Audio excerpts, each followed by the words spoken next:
to Egypt, he was actually put on trial for death during the first secular regime here after the fall of the caliphate. He was put on trial for death. The judge could not bring himself to give him the death penalty because he said, I don't feel justified in killing this man who is simply living according to his principles and speaking the truth that he believes. And he's done nothing other than that. And so he said, but we exile him. So he was exiled to Greece. He wrote a letter. This is Sheikhul Islam, all right? This is the highest position that a scholar could hold in the Ottoman Empire.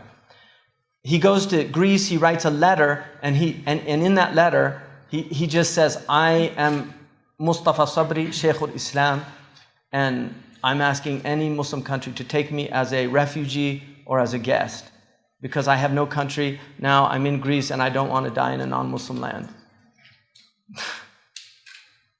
So some Egyptian man working in the embassy got wind of this, and he said, I might lose my job, but he said, what would Christian countries do if the Pope was kicked out of Italy?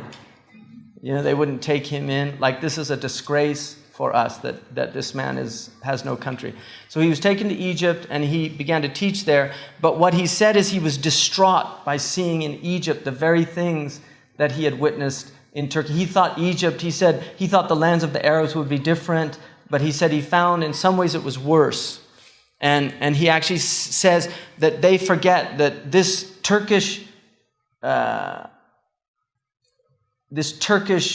dawla, you know, it was rooted in the Turks, but it was never a nationalistic civilization. He said they spent 2/3 of their history fighting the enemies of Islam, protecting the borders of Islam. This was their civilization. It was protecting and expanding the Muslim protection. Because even the Protestants, after the Protestant Revolution, many of them migrated to countries that were held by the Ottomans, because the Ottomans didn't distinguish between Catholics and Protestants. So they could get out of persecution by going to places like Transylvania, which had the Edict of Toleration based on the Muslim idea of tolerating other religions. And we know John Locke was influenced by Edward Pocock, who was a student of the Ottoman system.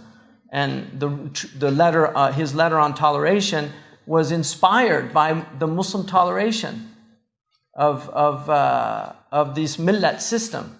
So he says that he found 2 weapons that they used.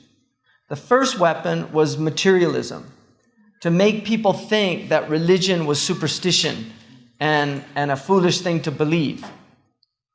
And he said their tools for doing this became very powerful with a lot of the material sciences that they developed. But the second tool that they used was nationalism. So he said to destroy Turkey from within, they used materialism. But to destroy Turkey from without, they used nationalism. So that the places where the Turks were protecting, like Palestine, suddenly the people in Palestine saw the Turks as occupiers.